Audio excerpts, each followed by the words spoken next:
Yeah, that was wild. And for the record, I had nothing to do with that. I have some theories as to how that happened, but I'll keep that to myself. Yeah, that was wild. And like talking about my salary and stuff like that. Part of me was like, holy crap. I used to walk to the local dépanneur next to my house to buy the New York Post in the 90s just so I can read about my beloved New York Knicks. And now the New York Post cares about what I'm doing next and calling me and all this stuff. That's wild. I do think a big portion of that, if I'm being totally honest, is they are obsessed with the ESPN breakup, divorce, disgruntled. Witness the fact, and I gave those same guys crap on the back end. Oh, you guys were so interested in me leaving ESPN and like the coming to the end of the era and the divorce and the pay cut and all this stuff. You didn't really cover where I landed so much. Weird, right? Like they care about the divorce, but not so much, the next chapter, because it's all about this thing with ESPN that they're so obsessed with. Which There's a is palace intrigue, I think, that comes with ESPN. Like it's this real 100%. life Game of Thrones that, They're obsessed with it. The yeah, Norby, they talk about like they talk about these guys like they're like cartoon characters or villains in movies. And so whatever. So like I guarantee you in 3 years when my contracts are up and I go, they're not going to care this much. At least I don't think.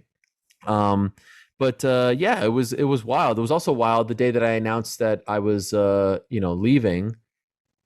I'll just be honest. Like I wanted to do it in a little bit of a different way. I wanted to say that I was leaving and say where I was going on the same day. Um, I think that was leaked that I was leaving because I think I think, quite frankly, just being honest, I think they wanted to get ahead of it and not let people speculate as to why I was leaving. So they wanted to tell people that, oh, we made an offer to Ariel and he chose to go elsewhere as opposed to, what's going on with this breakup. Most people don't leave after 3 years. And so that was on a Sunday, totally ruined my Sunday. I had to post this video to explain. And then even like later that day, a few of the outlets wrote that I was going somewhere else, which I wasn't going to. That was weird, that they got that completely wrong. But I guess it diverted everyone's attention because no one saw, MMA fighting and all that, BT and all that coming from a mile away. So that was fine with me.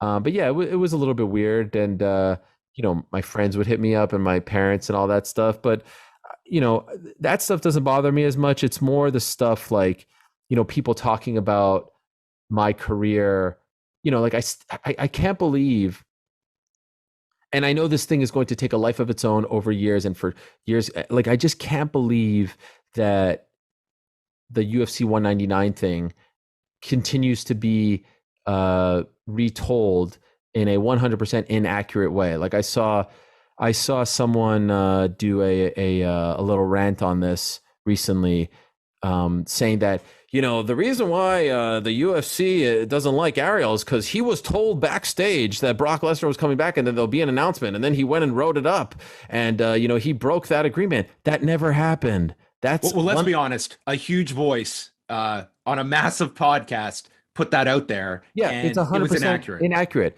Brendan Schaub is 100% inaccurate, and Oh, trust me. I was actually referring to Joe Rogan, but there you Oh, go. well, Brendan Schaub gets his cues from Joe Rogan. It's a 5-year-old lie. I responded to Joe Rogan on that day, and for some Yeah. reason, Brendan is sitting there 5 years later after I've addressed this a gazillion times, saying, "Look, he made his bed and he has to lie in it." That's not what happened. That is not what happened.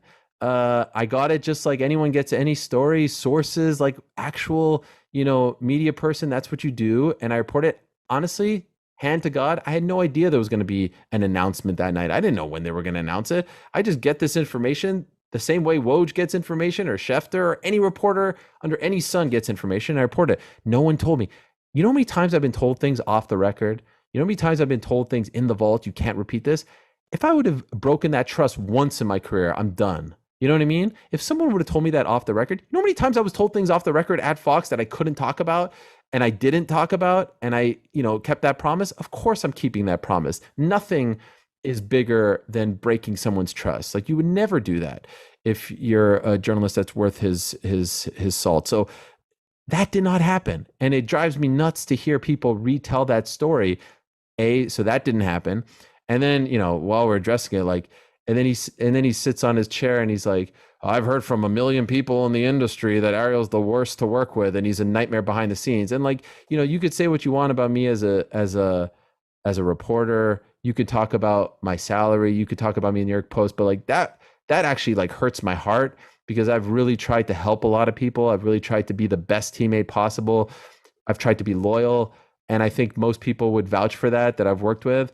I'm pretty sure I know where that's coming from. But to sit there and say that about someone is completely irresponsible and really unfair.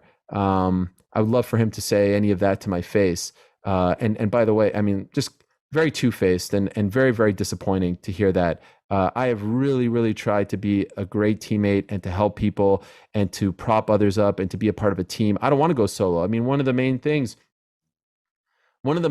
I wanted to do when I left ESPN was like to try to help other people. So I chose, just being honest, I chose the Spotify piece of the puzzle because I could work with PT and Chuck. There was another thing that I was considering, and they just wanted me. And I was like, no, I want to go where I can maybe help my friends. So like, anyway, I'm sort of diverting here, but like, so that the reason I bring this up is like when I hear lies, that pisses me off.